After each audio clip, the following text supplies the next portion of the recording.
الرحيم.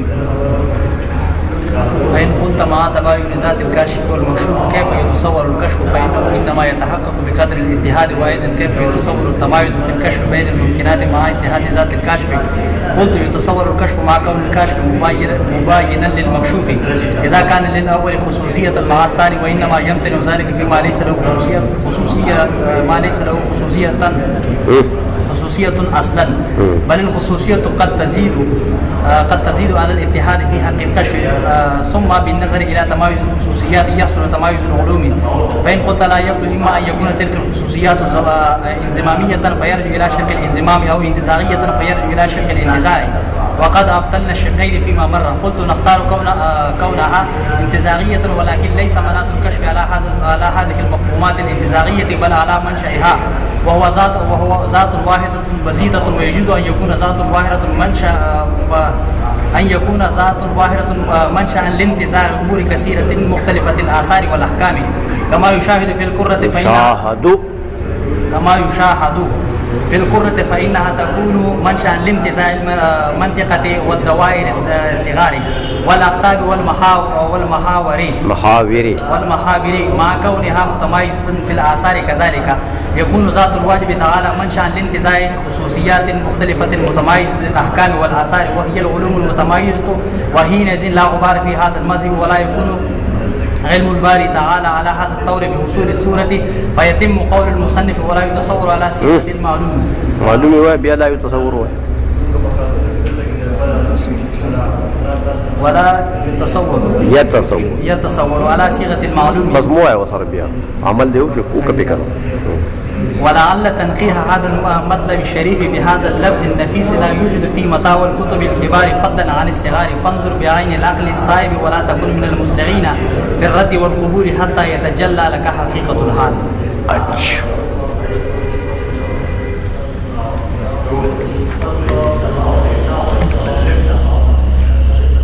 اب یہ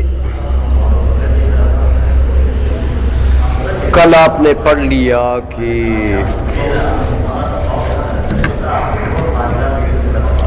یہ جو مذہب ہے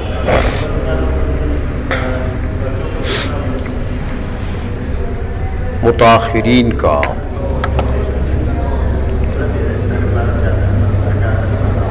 اس مذہب میں گویا کہ ذات باری تعالیٰ جو ہے وہ باوجود اس کے کہ وہ ذوات ممکنات سے مباین ہے، دونوں ذاتوں میں نسبت تباین کی ہے، اس تباین کے باوجود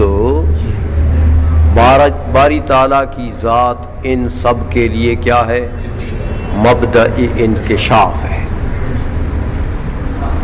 اور وہ انکشاف بھی انکشاف تام ہے،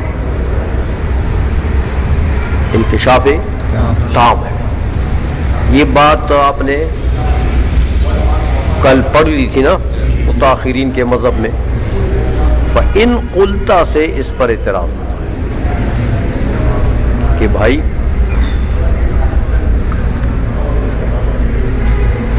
کشف جو ہے، کشف ایک چیز کا آپ کو کشف حاصل ہو جائے یعنی علم حاصل ہو جائے، علم کا دار و مدار، کشف کا دار و مدار جو ہے وہ اتحاد پر ہے، اتحاد بین شیئین. اتحاد جتنا مضبوط ہوگا دو چیزوں کے درمیان میں، اتنا ایک کو دوسرے کا کشف مضبوط ہوگا، اور جتنا آپس میں ان دو چیزوں کا اتحاد کمزور ہوگا اتنا ہی ایک کو دوسرے کا کشف کمزور ہوگا. تو مطلب یہ ہے کہ اتحاد پر دار و مدار ہے، اتحاد بین شیئین پر دار و مدار ہے کشف کا. اور تم نے کیا کہا کہ متاخرین کا تو مذہب یہ ہے کہ یہ ذوات آپس میں متباین ہیں. باری تعالیٰ کی ذات اور ممکنات کی ذوات کیا ہیں؟ تو جب یہ ان میں تباین کی نسبت ہے تو اس کے تو پھر معنی یہ ہوئے کہ اتحاد نہیں ہے. تو جب اتحاد نہیں ہے تو کشف کیسے ہو سکتا ہے؟ کشف کا مناط تو کیا چیز تھی؟ اتحاد. تو وہ اتحاد تو ہے نہیں. تو پھر تو اس کے معنی یہ ہے کہ باری تعالیٰ کو ممکنات کا علم ہی نہیں ہوگا.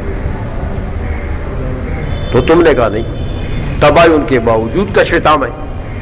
یہ کیسے ہو سکتا ہے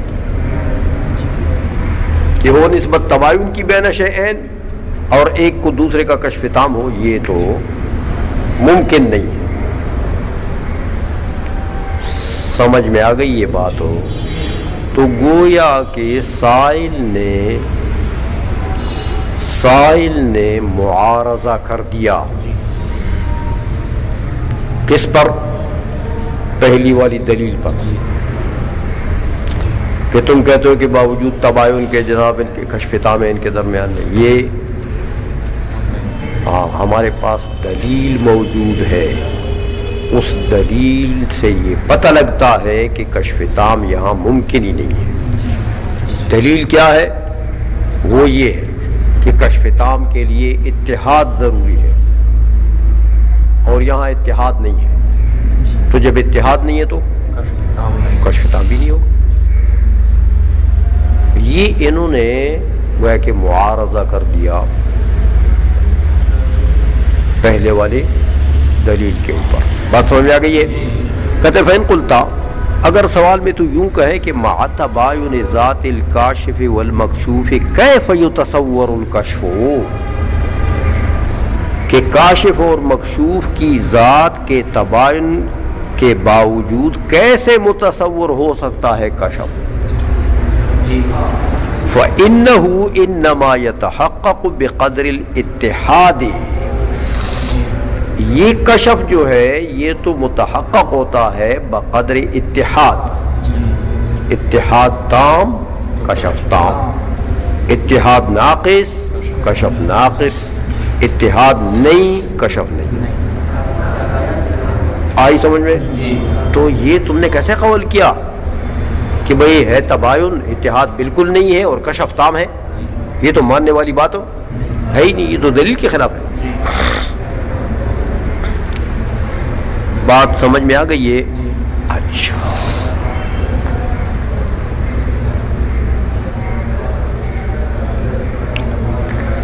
وہ ایزن سے ایک دوسرا اعتراض کرتے ہیں.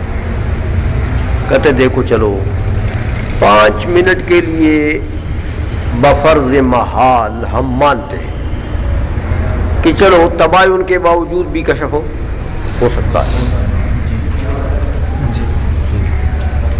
کہ کاشف و مکشوف میں تباین ہے لیکن اس کے باوجود بھی بفرض محال ارخائے عنان کر کے ہم 5 منٹ کے لیے چلو مان لیتے ہیں کہ ہو سکتا ہے. تو کشف تو چلو ہو گیا. لیکن اب یہ بتاؤ کہ یہ جو کشف ہو گیا ہے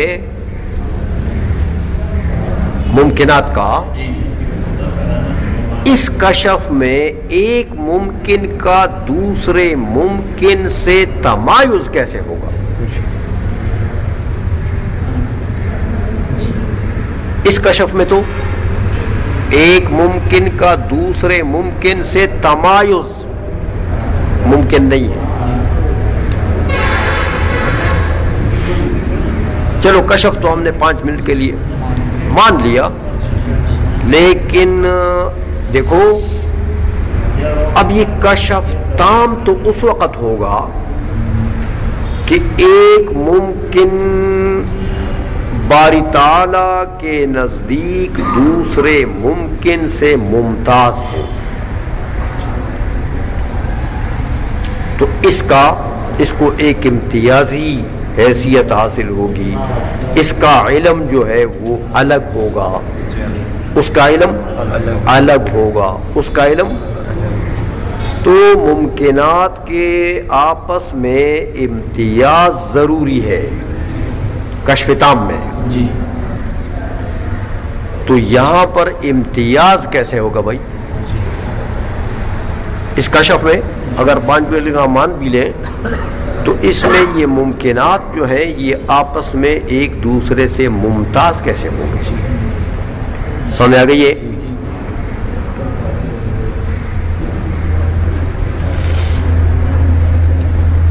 کیونکہ کاشف کی ذات تو ایک ہے نا. تو جب کاشف کی ذات ایک ہے اور کاشف ایک ذات جو ہے وہ مبدأ انکشاف ہے، تو اگر کشف ممکنات کا حاصل ہو بھی جائے اس کو تو امتیاز بین الممکنات نہیں ہوگا. امتیاز بین الممکنات ہو تو پھر یہ کشف تام ہو گیا. آئی سمجھ میں؟ ایزن سے یہ دوسرا اعتراض نقل کر دیا کہ وہ ایزن کیف یتصور التمایز فی الکشف بین الممکنات، کیسے متصور ہوگا امتیاز فی الکشف ممکنات کے درمیان مع اتحاد ذات الکاشف، جبکہ کاشف کی ذات ایک ہے اور وہی ایک ذات مبدأ انکشاف ہے سب ممکنات کے لیے، تو وہ تو پھر کشف ایک ہی ہوگا. تو اب اس ایک کشف کے اندر ہر ممکن کی جدائی ضروری ہے، کشف تام تو جب ہو. تو یہاں تو امتیاز کے لیے کوئی سبب نہیں ہے، تو یہ کشف تام تو نہ ہوا نا. سمجھ میں آ گئی یہ بات ہو؟ یہ دو سوال یہاں پر متاخرین کے مذہب پر وارد کر دیے گئے. قلتو سے ملا حسن فرماتے ہیں، جواب دیتے ہیں، کہتے بھائی یتصور الکشف مع کون الکاشف مباینا للمکشوف اذا کان للاول خصوصیت مع الثانی. کہتے بھائی دیکھو، ہم کہتے ہیں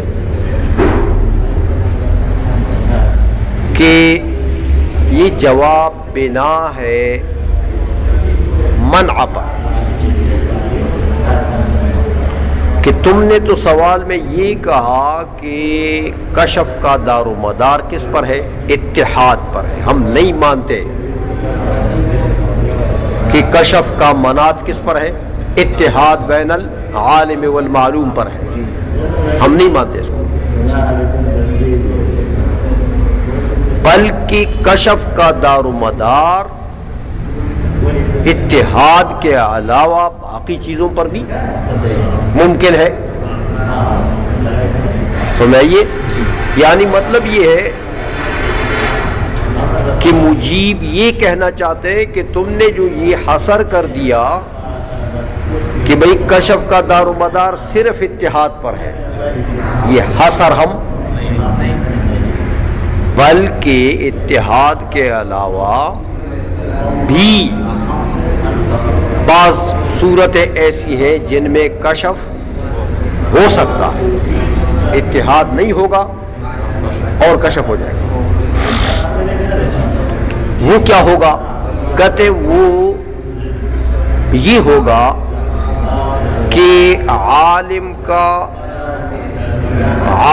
کی معلوم کے ساتھ ایک خصوصیت ہو، عالم کی یعنی کاشف کی مکشوف کے ساتھ ہو خصوصیت ہو.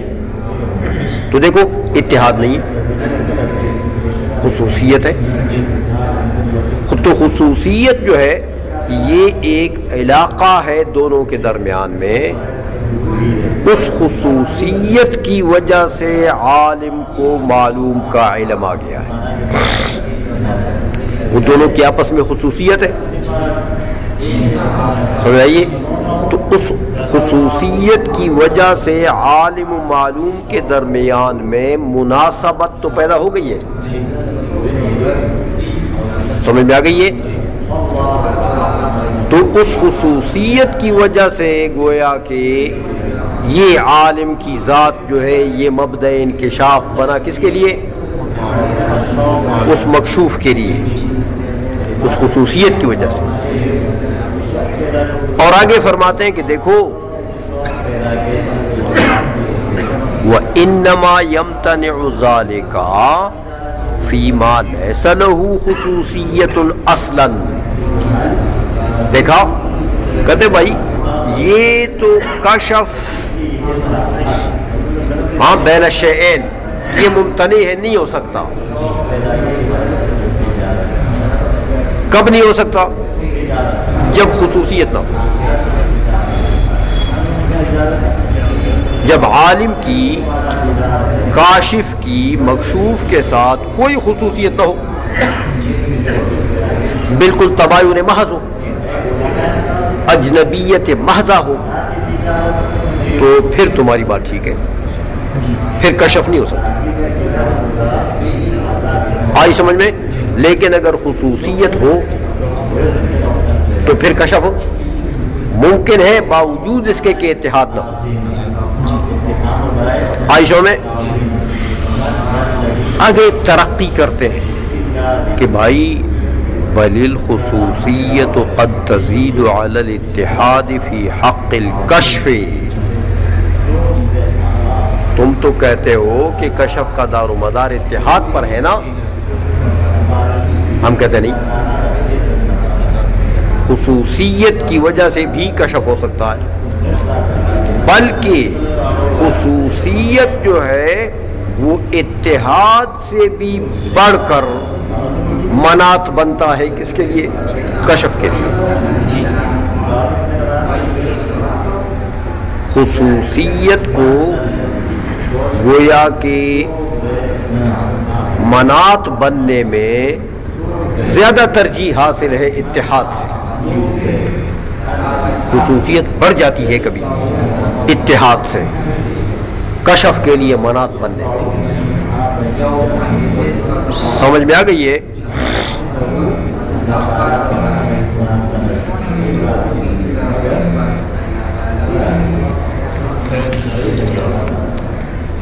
اچھا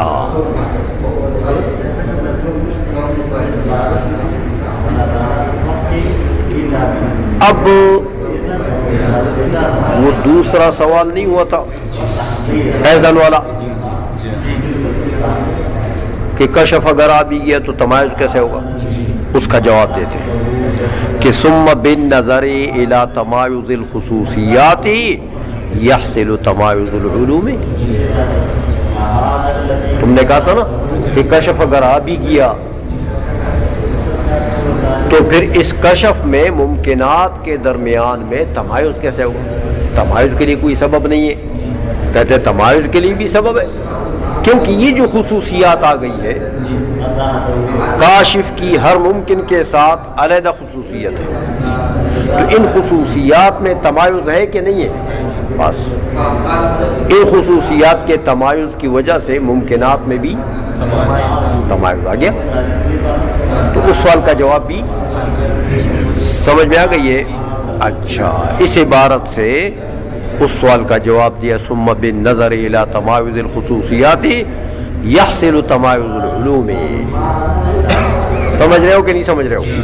تو مطلب یہ ہے کہ باوجود اس کے کہ اتحاد بین الکاشف والمکشوف نہیں ہے پھر بھی کشف تام,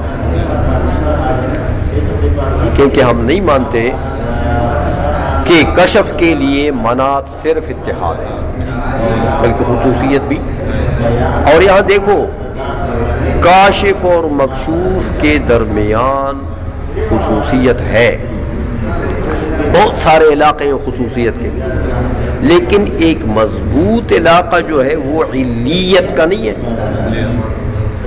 باری تعالیٰ کی ذات جو ہے وہ تمام ممکنات کے وجود کے لیے علت تامہ ہے کہ نہیں ہے؟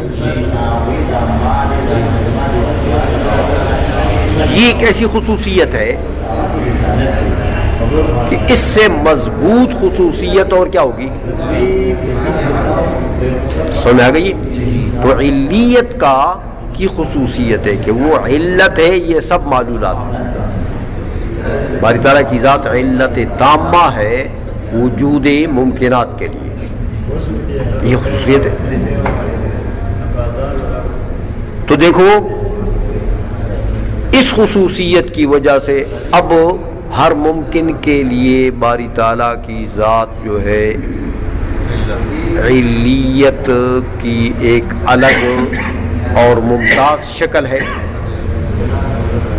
ہر ممکن کے لیے علت ہے، لیکن ہر ممکن کے ساتھ جو علیت ہے وہ کہ وہ دوسرے ممکن کی علیت سے جدا ہے، ممتاز ہے. تو اس امتیاز کی وجہ سے وہ کشف میں بھی امتیاز آ گیا. سمجھ میں آ گئی ہے؟ اچھا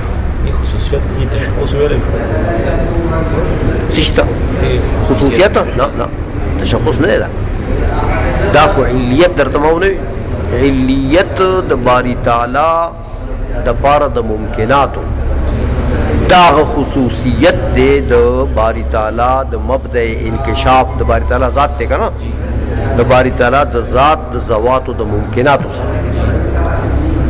علیت نو علت سوک دے ذات د باری تعالیٰ معلول سوک دے علیت خو یو نسبت تے کا نا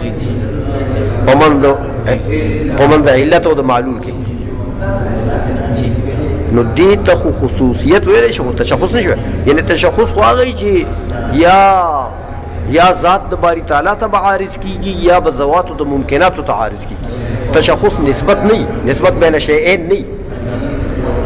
تشخص خود تا اغا ما به الامتیاز یا سورتوی ما به التعیین کنا چی یو ذات تا پی تعیین حاصل چی، یو ذات مبہمتا پی تعیین حاصل چی، یعنی قبل تشخص کے وہ ذات مبہم ہے، تشخص لگ گیا تو اس میں تعین آ گیا. تو ذات مبہمہ کے لیے تشخص چاہیے. تو یہاں تو یہ نسبت ہے، یہ تو بین الطرفین علیت جو ہے، اس لیے اس کو تشخص نہیں کر سکتے. جو آپ نے پہلے بتایا تھا کہ جب علت تامہ موجود ہو تو معلول کا تخلف محال ہے. اگر باری تعالیٰ کی علت تامہ ہے پھر بعد مع الارادہ، کیونکہ باری تعالیٰ کی صفات جو ہے وہ عین ذات ہے نا.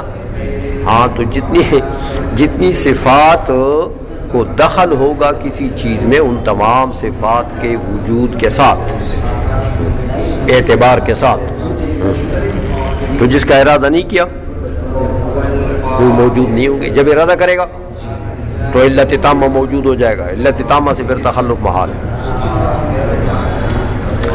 اچھا سمجھ آ گئی بات ہو؟ یہ تو ہوئی بات وہ سوال و جواب کی. فَإِن قُلْتَ سے ایک اور سوال نقل کرتے ہیں.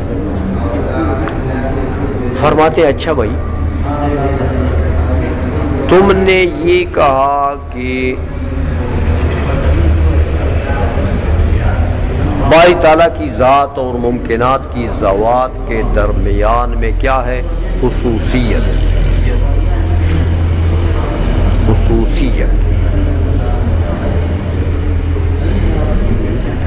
اور وہی خصوصیت جو ہے گویا کہ اس خصوصیت کی وجہ سے باری تعالیٰ کی ذات مبدأ انکشاف ہے تمام ممکنات کے لیے. باوجود تباین ہے ممکنات کے اور ذات باری تعالیٰ کے، لیکن پھر بھی یہ خصوصیت پیدا ہو گئی ہے تو اس خصوصیت کی وجہ سے کشف آ گیا. یہ کہا نا تم نے. تو یہ جو تم نے باری تعالیٰ کی ذات کی خصوصیت ہر ممکن کے ساتھ مان لی تو یہ تو خصوصیات پھر بقدری ممکنات ہوں گی.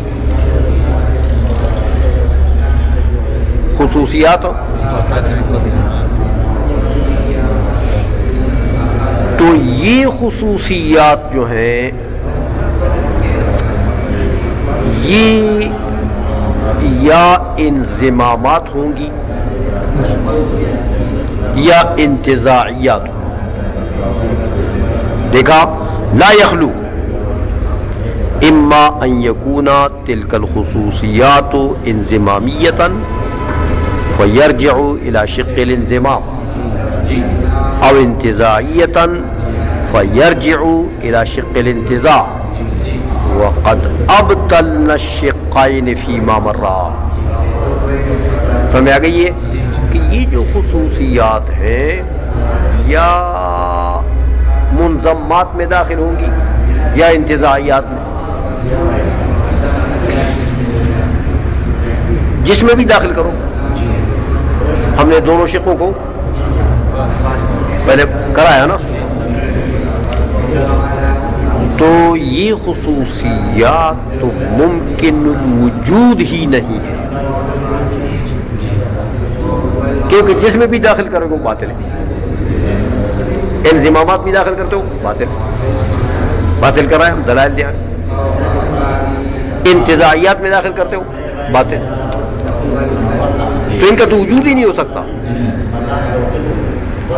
تو تم کہتے ہو کہ یہ خصوصیت موجود ہے باری تعالیٰ کی ہر ممکن کے ساتھ، یہ تو ممکن وجود نہیں ہے، کیونکہ جس شق میں بھی داخل کرتے ہو باطل، تو خصوصیت تو ہو ہی نہیں سکتی. بات سمجھ میں آ گئی ہے؟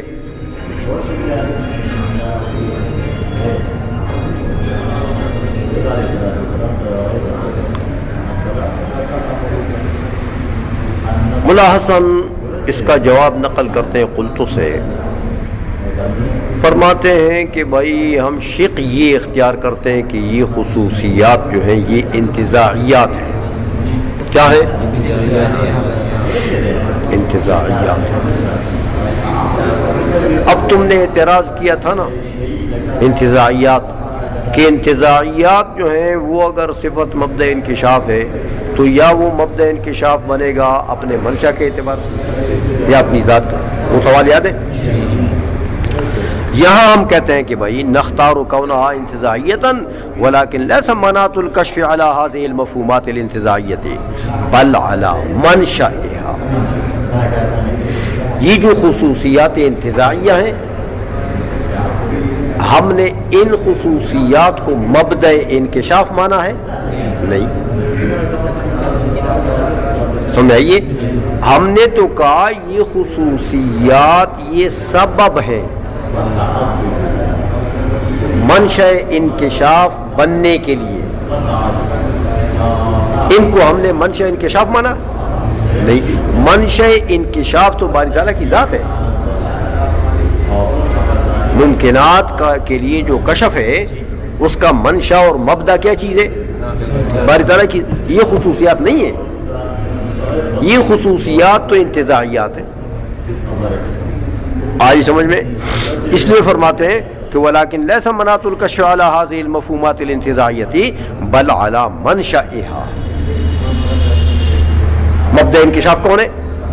باری تعالیٰ کی ذات. وہو ذات واحدۃ بسیطۃ، اور وہ ایک ذات واحدہ بسیطہ ہے. اب ایک اور اعتراض ہوتا ہے کہ اچھا ذات واحدہ بسیطہ ہے اور وہ مبدأ انکشاف ہے ممکنات عدیدہ کے لیے، کوئی ممکنات کے لیے متعددہ کثیرہ کے لیے. تو بھئی ایک بسیط چیز جو ہے وہ تو امور انتزاعیہ کثیرہ کے لیے منشأ انتزاع بن نہیں سکتی. ایک بسیط چیز امور متکثرہ کے لیے منشأ انتزاع نہیں بن سکتی ہے. تو تم کیسے ذات باری تعالیٰ کو منشأ انکشاف بنا رہے ہو ان خصوصیات کے لیے؟ اور وہ کشف کے لیے مبدأ انکشاف بنا رہے ہو امور کثیرہ کے لیے، اس کا جواب دیتے ہیں کہ وہ یجوز ان یکون ذات واحدۃ منشأ لانتزاع امور کثیرۃ مختلفۃ الاثار والاحکام، کہتے یہ جائز ہے کہ ایک ذات واحدہ بسیطہ امور کثیرہ مختلفۃ الاثار والاحکام کے لیے منشأ انتزاع بن جائے۔ وہ کیسے کر دیکھو، کما یشاہد فی القرۃ، جیسے قرآ ہے، قرآ کو جب آپ حرکت دیں گے وہ چلے گا، جیسے آسمان تو دائم الحرکت ہے نا، تو اس قرے کو اگر آپ آسمان کی طرح کریں گے تو کیسے کریں گے؟ حرکت دیں گے۔ یہ تو آسمان تو ساکن کسی وقت بھی نہیں تھا، وہ تو دائم الحرکت ہے، تو جب دائم الحرکت ہے تو قرے کو بھی حرکت دو۔ اب یہ قرہ کیا چیز ہے؟ ایک جسم بسیط ہے، اس وقت بوقت حرکت اس کے اندر اجزاء متصور نہیں ہو سکتے، ویسے اگر حرکت نہ ہو ایسے رکھ لے تو پھر تو ہو جائیں گے اجزاء، لیکن قرہ تو متحرک ہوتا ہے، وہ تو ساکن ہوتا ہی نہیں ہے، کیونکہ آسمان کی حرکت کیا ہے؟ دائمی ہے، یہ اس کی شکل ہے نا، یہ جو قرآن بناتے ہیں تو یہ آسمان کی شکل بناتے ہیں، تو آسمان کی شکل یہ کب ہوگی؟ کہ جب متحرک ہوگا۔ تو اب جب اس کو حرکت آپ دیں گے تو عند الحرکہ یہ بسیطہ، یہ شکل بسیط ہے، اس کے اندر عند الحرکت آپ اجزاء نہیں بنا سکتے۔ سمجھئے؟ اب دیکھو فإنها تكون منشأ لانتزاع المنطقة، جب آپ نے اس کو حرکت دی تو آپ اب وہ نفس الامر میں تو وہ متحرک ہے، وہ تو چل رہا ہے، لیکن چلتے ہوئے قرے میں آپ کی قوت عقلیہ اتنا کام کرتی ہے کہ وہاں ایک دائرہ جس کو منطقۃ البروج کہتے ہیں اس کا انتزاع کر لو گے کہ بھئی قطبین سے جو سب سے دور وسط ہے اس کا بالکل وسط جو حرکت کر رہا ہے اس کے اوپر جو یہ گھوم رہا ہے تو ایک دائرہ بنے گا نا یہاں پر، اس دائرے کو کیا کہتے ہیں؟ منطقۃ البروج، سب سے بڑا دائرہ ہے۔ پھر چھوٹے چھوٹے صغار دوائر، قطب کی طرف آؤ گے، اس طرف قطب کی طرف جاؤ گے تو چھوٹے چھوٹے صغار دوائر جو ہے ان کا انتزاع بھی ہوگا، قطبین کا انتزاع بھی ہوگا، وہ نقطے قرے میں جو ساکن ہے جو حرکت نہیں کرتے، قطب شمالی یا جنوبی، ان کا انتزاع ہوگا، محور کا انتزاع ہوگا۔ محور وہ خط جو بین القطبین واصل ہے، خط مستقیم جو قرے کے بالکل بیچ سے گزرتا ہے۔ تو ان تمام چیزوں کا انتزاع کس سے ہوگا؟ قرے سے۔ اور قرہ کیا چیز ہے؟ تو ایک بسیط چیز منشأ انتزاع امور متکثرہ مختلفۃ الاحکام کے لیے بن گیا کہ نہیں بنا؟ اسی طرح کہتے جائز ہے کہ ذات باری تعالیٰ بسیط ہونے کے باوجود منشأ انتزاع بنے ان تمام خصوصیات کے لیے۔ آج سمجھ میں؟ اس لیے کہتے دیکھو وَيَجُوزُ أَن يَكُونَ ذَاتٌ وَاحِدَةٌ مَنشَأً لِانْتِزَاعِ أُمُورٍ كَثِيرَةٍ مُخْتَلِفَةِ الْآثَارِ وَالْأَحْكَامِ كَمَا يُشَاهَدُ فِي الْقُرَةِ فَإِنَّهَا یہ قرہ جو ہے تکون منشأً لِانْتِزَاعِ الْمِنْطِقَةِ منطقۃ البروج سب سے بڑا دائرہ، والدوائر الصغار اور چھوٹے چھوٹے دوائر کے لیے، والاقطاب اقطاب جو دو نقطے ہیں جو ساکن ہیں ان کے لیے، محاور کے لیے وہ محور وہ جو خط مستقیم ایک قطب سے دوسرے قطب کی طرف جاتا ہے اور دونوں قطبین کو ملاتا ہے تو اس کا بھی انتظام، وہ تو آپ موجودہ شکل میں تو نہیں نظر وہ تو پورا متحرک ہے، لیکن اس کا انتظام عقل کرے گی نا، آئی سو میں. اچھا، والاقطاب والمحاور مع کونہا متمائزۃ فی الآثار، باوجود اس کے کہ یہ سب چیزیں آثار مرتبہ میں ایک دوسرے سے ممتاز ہیں. دوائر صغار کے الگ احکام ہیں، منطقہ کے الگ احکام ہیں، قطبین کے الگ احکام ہیں، محور کے الگ احکام ہیں. آئسوں میں متمائز فی الآثار کذالک یکون ذات الواجب تعالی منشأ لانتزاع خصوصیات مختلفۃ متمائزۃ الاحکام والآثار. اسی طرح کہتے ہیں باری تعالیٰ کی ذات ہو سکتا ہے منشأ انتزاع ہو، بسیط ہے باری تعالیٰ کی ذات، منشأ انتزاع ان تمام خصوصیات کے لیے جو آپس میں ممتاز ہیں. آئیے میں اب یہ جو خصوصیات معرض وجود میں آئی ہیں جن کو ملا حسن نے انتزاعیات کہہ دیا، انتزاعیات کہہ دیا، یہ فرماتے ہیں وہی العلوم المتمائزۃ، کہتے یہ جو خصوصیات ہیں یہ اسباب ہیں، عین علم نہیں ہے، کیونکہ عین علم تو ممکنات کا باری تعالیٰ کی ذات ہے، مبدأ انکشاف ہے باری تعالیٰ کی ذات. یہ خصوصیات تو نہیں ہے، یہ خصوصیات تو امور انتزاعیہ ہیں. تو امور انتزاعیہ منشأ انکشاف بن سکتا ہے؟ تو ان کو جو یہ کہہ رہے ہیں کہ وہی العلوم المتمائزۃ، یہ خصوصیات جو ہیں یہی علوم متمائزہ ہے. کیا مطلب؟ یعنی یہ سبب ہیں علوم متمائزہ کے، یہ عین علم نہیں ہے. عین علم تو باری تعالیٰ کی مبدأ انکشاف تمام ممکنات کے لیے تو باری تعالیٰ کی ذات ہے. یہ خصوصیات کیا ہیں؟ یہ سبب ہے، یہ اسباب ہے. تو ان کو علوم مجازن کہہ دیا. ہاں عائشہ میں بس کہتے جب یہ تقریر میں نے کر دی متاخرین کے مذہب کی، تو اب آپ کے سامنے متاخرین کا مذہب جو بالکل صاف شفاف آ گیا ہے. وحینئذ لا غبار فی ھذا المذہب، کوئی گرد ورد اس مذہب پر اب نہیں ہے. ولا يكون علم الباری تعالی على هذا الطور بحصول الصورت، اور جب یہ طور مان لیا جائے، یہ طریقہ مان لیا جائے جو متاخرین کا ہے کہ باری تعالیٰ کی ذات مبدأ انکشاف ہے تمام ممکنات کے لیے، باوجود اس کے کہ باری تعالیٰ کی ذات اور ممکنات کے ذوات کے درمیان میں تباین ہے، اور وہی ایک ذات مبدأ انکشاف ہے تمام ممکنات کے لیے، اور کشف بھی کشف تام ہے. تو دیکھو اس طریقے سے باری تعالیٰ کا جو علم بالممکنات ہو گیا، یہ حصول صورت سے ہوا نہیں. باری تعالیٰ کو ممکنات کی صورتیں حاصل ہوئی،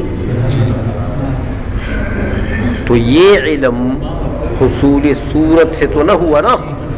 اس لیے کہتے ہیں کہ بھائی ولا يكون علم الباری تعالی على هذا الطور بحصول الصورت، اس طور پر اس طریقے سے جب باری تعالیٰ کا علم بالممکنات مانو گے تو ممکنات کا یہ علم جو باری تعالیٰ کو آیا یہ کیا حصول صورت سے آیا نہیں. تو فیتم قول المصنف ولا يتصور، تو وہ جو بہاری صاحب کے قرآن میں ایک قرات تھی نا کہ لا يتصور، ایک قرات تھی نا اس میں، وہ مکمل ہو گئی. لا يتصور کا معنی کیا؟ باری تعالیٰ علم بحصول صورت حاصل نہیں کرتا، باری تعالیٰ تصور نہیں کرتا. کیا مطلب؟ یعنی اشیاء کا علم حصول صورت سے نہیں ہے باری تعالیٰ کو. تو یہ معنی متاخرین کے مذہب پر مکمل ہو گیا نا کہ حصول صورت سے نہیں ہے، تو لا يتصور ٹھیک ہو گیا. اب ذرا تھوڑی سی ملا حسن نے بہرحال محنت تو کی، اس مذہب کی وضاحت کے لیے انہوں نے کوشش تو بڑی کی، تکلیف کی ہے، مشقت اٹھائی ہے، اس لیے کہتے ہیں بھائی یہ جو تقریر ہے نا جو میں نے کر دی یہ آپ کو کسی اور کتاب میں نہیں ملے گی، یہ آپ کو کسی اور کتاب میں نہیں ملے گی۔ متاخرین کے مذہب کی یہ تقریر، اس لیے کہتے ہیں وَلَعَلَّ تَنْقِيحَ هَذَا الْمَطْلَبِ الشَّرِيفِ بِهَذَا اللَّفْظِ النَّفِيسِ، اس مطلب شریف سے کیا مطلب؟ باری تعالیٰ کا علم بالممکنات، بِهَذَا اللَّفْظِ النَّفِيسِ، اس عبارت نفیسہ سے کہتے ہیں لا یوجد فی مطاوی الکتب الکبار، بڑی بڑی کتابوں کے پشتوں میں بھی آپ کو نہیں ملے گی۔ سمجھائیے، مطاوی یہ مطیتن کی جمع، مطیہ وہ اونٹنی کو کہتے ہیں نا جس کی پشت پر انسان سوار ہوتا ہے، ہاں تو کہتے ہیں بڑی بڑی کتابوں کی جو پشتیں ہیں نا وہاں آپ کو ہاں یہ نہیں ملے گی۔ فضلاً عن الصغار، بڑھ کر چھوٹی کتابوں سے، چھوٹی میں کیا ملے گی؟ اس لیے کہتے ہیں بھائی جب میں نے اتنی محنت کی ہے دیکھو تو میری محنت کی کچھ قدر کرو، بے قدری نہ کرو کہ بس تم نے سن لی اور کہا یار یہ کیا ملا حسن نے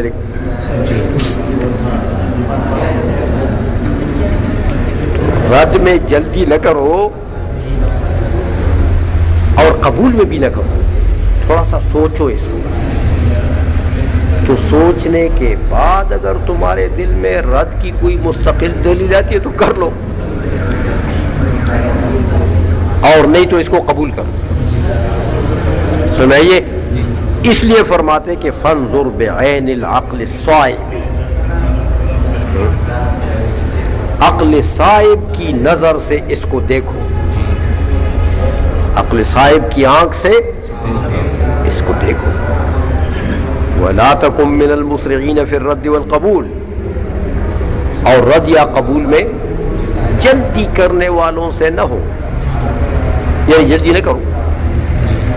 حَتَّى يَتَجَلَّى لَكَ حَقِيقَةُ الْحَالِ، جب غور فکر کرو گے تو حقیقت الحال جو ہے وہ آپ کے سامنے متجلی ہو جائے گی، ظاہر ہو جائے گی۔ یہ ملا حسن نے متاخرین کے مذہب کی تقریر کی، اور واقعی محنت تو کی ہے، اپنی طور سے تو انہوں نے کوشش کر دی ہے متاخرین کے مذہب کو صاف بنانے کے لیے، لیکن بات جو ہے وہ بنی نہیں۔ کوشش تو انہوں نے بہت کی ہے لیکن بات بنی نہیں۔ دیکھو جب ان سے سوال ہوا کہ بھائی یہ جو خصوصیات تم مانتے ہو یہ انضمامات ہیں کہ یہ انتزاعیات ہیں، تو انہوں نے کیا جواب دیا؟ یہ انتزاعیات ہیں۔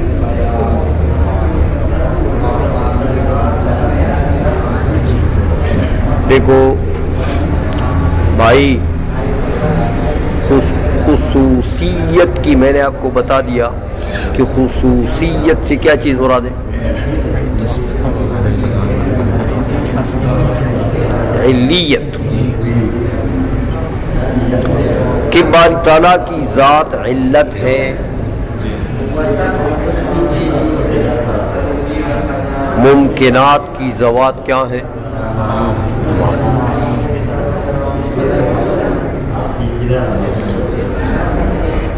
اس علیت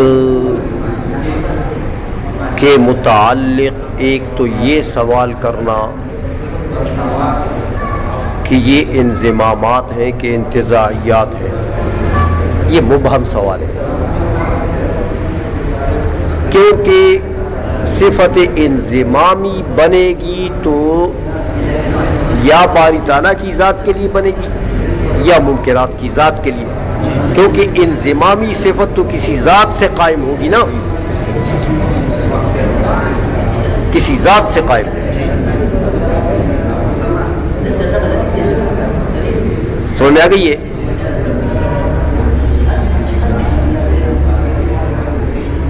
تو یہ علیت جو ہے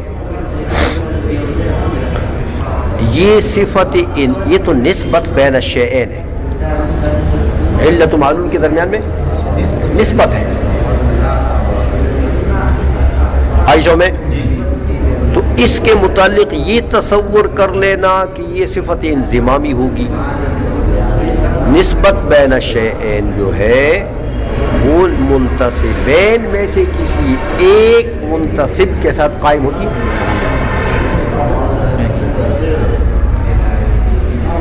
سمجھ آئیے؟ تو جب کسی ایک سے بھی قائم نہیں ہوتی تو اس کے متعلق یہ سوال کرنا کہ یہ انضمامات میں سے ہوگی کہ انتزاعیات میں سے ہوگی، انضمامات میں سے یہ ہو سکتی ہے؟ تو یہ تو سوال میں اس شق کو ذکر کرنا یہ سائل کا یہ ٹھیک نہیں ہے۔ عائشہ میں رہی بات انتزاعیات کی، سمجھ آ گئی ہے؟ تو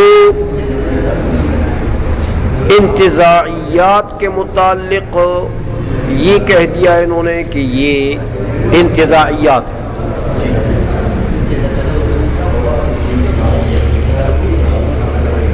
تو انتزاعی چیز جو ہوتی ہے اس اعتبار سے تو ٹھیک ہے کہ یہ معنی مصدری ہے، علیت کیا ہے؟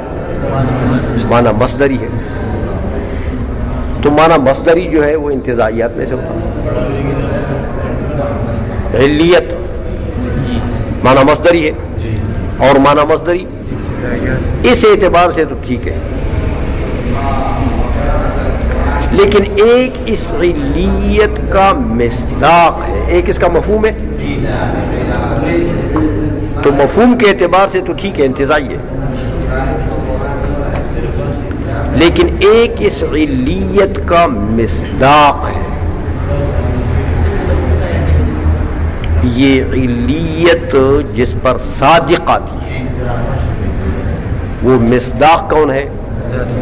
باری تعالیٰ کی ذات۔ سمجھ آ گئی ہے؟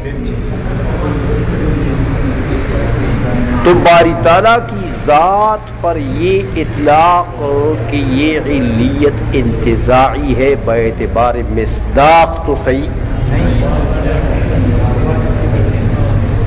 باعتبار مفہوم تو ٹھیک ہے کہ وہ معنی مصدری ہے، لیکن باعتبار مفہوم یہ علیت خصوصیت بنتی ہے باری تعالیٰ کے درمیان اور معلولات کے درمیان۔ میری بات سمجھ آ رہی ہے؟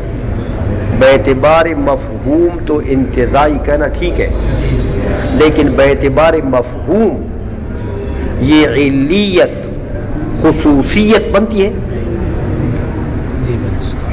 باری تعالیٰ اور ممکنات کے درمیان میں خصوصیت بنتی ہے، تو جس اعتبار سے یہ انتزاعی ہے اس اعتبار سے تو یہ خصوصیت بنتی نہیں ہے۔ سمجھ میں آ گئی ہے؟ تو اس کو انتزاعی کہنا، یہ خصوصیت ماننا کہ یہ خصوصیت ہے، اور پھر خصوصیت مان کے پھر اس کو انتزاعی کہنا کہ یہ انتزاعیات میں سے، یہ بات ٹھیک ہو گئی؟ جس اعتبار سے وہ انتزاعی ہے اس اعتبار سے وہ خصوصیت نہیں بنتی، سمجھ میں آئیے؟ اور جس اعتبار سے وہ خصوصیت بنتی ہے اس اعتبار سے تو وہ انتزاعی نہیں ہے۔ آئی سمجھ میں کہ نہیں آئی؟ اس لیے اس کو انتزاعی کہنا جو ہے یہ جواب دینا کہ بھئی یہ انتزاعی شق میں داخل ہے، ہاں، ایک تو اس میں یہ نقصان ہے.